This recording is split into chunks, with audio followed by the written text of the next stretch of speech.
What's up, guys? Welcome back to the Chad Molyneux Fitness YouTube channel. So for those of you guys that have been following the For Love of the Game series up until this point, the last video was the competition day, so I want to do a different style of video for you guys, a more educational style, less vloggy, and just provide you guys with some value. So one of the most talked about things in the fitness industry is supplements. Which ones are good, which ones aren't good, which ones are scammy, which ones have bad ingredients, all that crap, you know?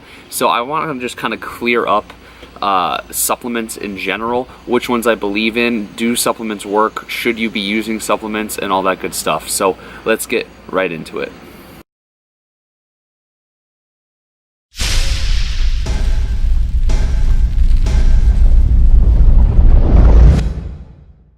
Alright, so it's important to state a couple of things before we get started. What are supplements? Supplements are exactly what the name states. It is a supplement to your diet. It is a supplement to an already good diet. So who should be taking supplements? People that already have their nutrition mostly down, their training mostly down, and have good sleeping habits. So if you're already eating well, tracking your calories and your macronutrients, training hard, and sleeping at least 6 to 8 hours a night, then you are a candidate to take supplements. Why? Because if you are not doing those things, then supplements are not going to work for you.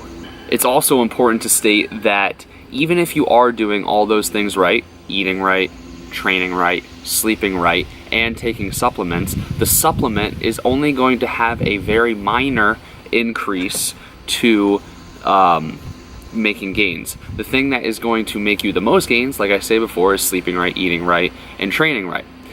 Once you add in that supplement piece, it will increase your gains maybe 1 to 10%. Not all supplements work. Yes, there are supplements that are complete and utter bullcrap and that you shouldn't even go near, touch, or look at, or even think about spending your money on. But with that being said, there are also supplements that are extremely great to supplement your training, diet, and sleep. Now, there are 5 supplements that I believe in personally. BCAAs, creatine, different kinds of protein supplements, so casein protein and whey protein, those count as 2.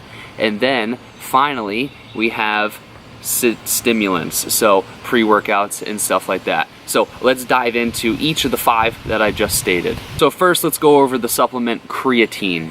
So what does creatine do? We already naturally have creatine in our body. Creatine attaches to phosphates to create a creatine phosphate bond. This bond is stored in muscle tissue and used for contractile tissue, so doing actual physical work like exercise. So when we take a creatine supplement, we have more available creatine in the muscle. If we have more available creatine in the muscle, we can create more creatine phosphate bonds, which means that we could do a little extra work for a little longer. So for example, if you can usually bench press 135 for 10 reps, if you start supplementing with creatine, maybe now you could start bench pressing 135 for 12 to 15 reps. So it allows you to do a little extra work. When you could do a little more volume, it promotes, or it gives you a better chance to promote muscle hypertrophy or muscle growth. So in my books, creatine is a great supplement to invest your money in. Next one, BCAAs. So I have 2 BCAAs for here. For you guys, if you guys already know, I'm partnered up with 1UP Nutrition. I'm not going to tell you that you need to have 1UP's products. I'm just here to tell you which products actually work in the whole entire fitness industry, because every company usually has the similar or same products, but the ones that I use are the 1UP Nutrition products. So what I have here is called the Sport Amino by 1UP, and what I have here is the BCAAs. So the Sport Amino is a pre-workout mixed with a BCAA, and then the BCAAs is just BCAAs. So what are BCAAs? BCAAs are branched chain amino acids. Amino acids are the building blocks of protein. So branched chain amino acids are pretty much just broken down protein. Now, what I like about BCAAs is there is 0 caloric value to it, but it still provides your muscles with the essential nutrients that it needs, the food for the muscle to promote muscle promote muscle protein synthesis and muscle growth process. So when should you be using BCAAs? I like to use them in between meals. For example, If I have breakfast and then I don't eat till like 2 o'clock, that's like a big 6-hour window where you don't eat food. Now, food keeps us in an anabolic state, a muscle growing state. When we're not consuming food, and we're not consuming food for a long period of time, we put our body into catabolism. Catabolism is a muscle breakdown state. So, if you don't want to go over your caloric value for the day, but you still want to provide your muscles with food to continue to stay in an anabolic state, a muscle growing state, then sipping on a BCAA is a great supplement. Another time of day that I use it is before bed. So usually I'll finish up my calories, since I track my calories and macros, around 7 or 8 o'clock at night. Now, I don't really go to bed until like 11 or 12 o'clock at night. So at like 10:30, I'm going to consume a BCAA, which provides my muscle with the essential nutrients that it needs for protein synthesis before I go to bed. Alright, so next up we have on our list is pre-workout or stimulants. Stimulants don't have to come in a pre-workout form, but stimulants can come in coffee and other caffeinated beverages. So why do stimulants work? Well, it's obvious, because when you take a stimulant, you have increased energy. So this one's more of a physical. You can actually feel the effects of the supplement.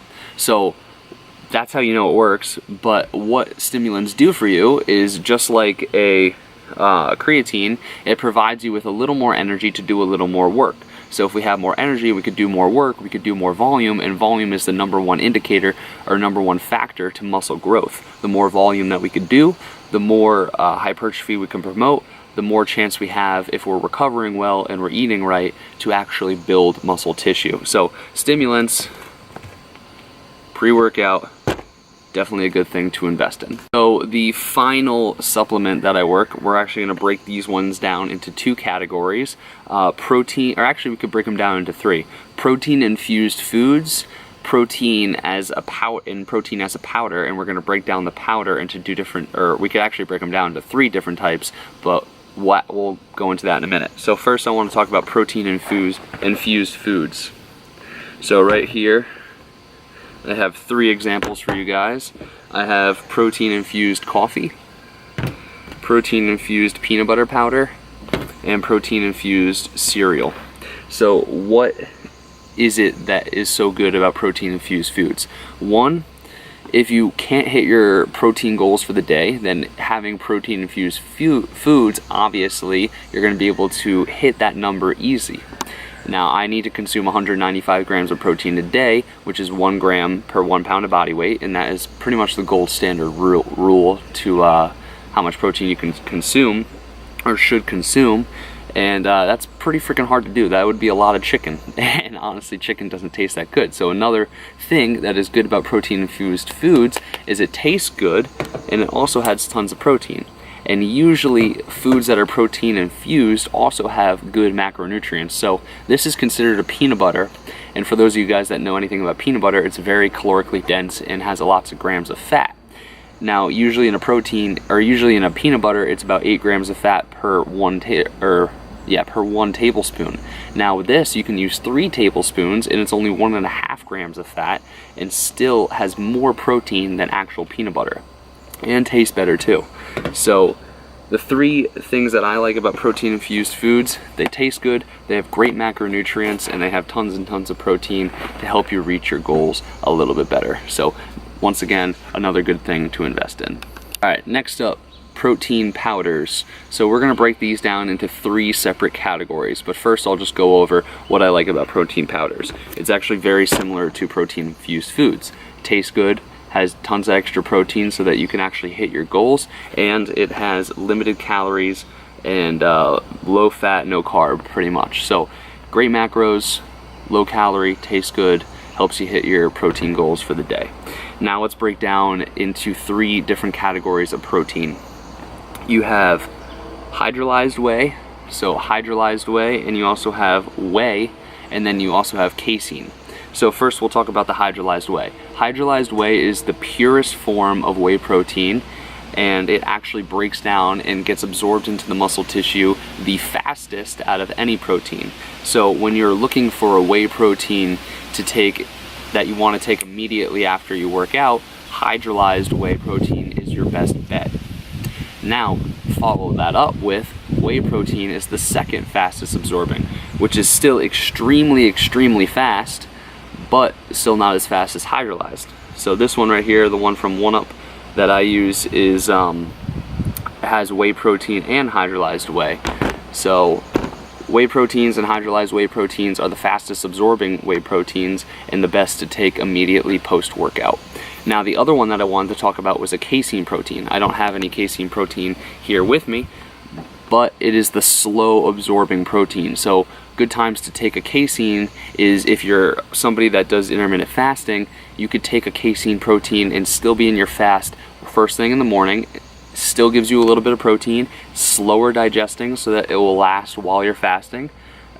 This will keep you in an anabolic state while you're fasting, because when you're fasting you're definitely in a catabolic state, which, if you remember earlier, is muscle breakdown. And then lastly, you want to take a casein protein before you go to sleep, because once again, when you are sleeping, you're in a catabolic state, muscle breakdown state. But if you want to promote muscle growth while you're sleeping, taking some sort of protein supplement, especially a casein protein, which slows down the release of that protein, providing your body with protein for a longer amount of time, is a great supplement to invest in. So with that being said, guys, there are supplements that I do not like, and there are supplements that I do not like even from the company that, and other companies too, but even from the company that sponsors me. Now this one is a Pro Testosterone supplement. It is a great supplement for somebody that is low in testosterone levels, but for majority of people that are under the age of 50, your testosterone levels are normal. It's still a good product for people, like I said, that are over 50, but a lot of people have a misconception that if you take a Pro Testosterone and your testosterone levels are already normal, that you're going to increase your testosterone levels to crazy amounts and put on more muscle. That is not entirely true. It's really not that true at all. You almost have to triple the amount of a normal testosterone level to actually see muscle growth gains. Now a supplement that's mostly derived from plants, herbs, and roots isn't going to do that. That would require you to take some sort of steroids or something to actually triple your testosterone to see any increasingly big gains from a Pro Testosterone. I'm not trying to trash this product, because once again, it still has some benefit to people that are over the age of 50, but for the majority of my viewers who believe that you could take this and make serious gains, it's just not going to happen. With that being said, guys, stick with the 5 that I believe in: whey protein, casein protein, stimulants, BCAAs, and creatine. Those are the ones that you should be spending your money on. If you guys want to get a little bit of a discount from the 1UP nutrition products, like I said, you don't have to get the 1UP nutrition products, but it's just the products that I use. You could use my code, which will pop up on the screen right here, TeamCMF. It'll get you 20% off of the 1UP products, and then the I Eat Protein products, which are the protein infused foods, you can get 10% off with the same code. So thank you guys for watching, and if you have any additional information or any additional questions about supplements, please ask me, because you can be investing your money in wrong supplements, and I want you to be investing them in supplements that are going to work for you. So thank you guys, and I'll see you in the next video.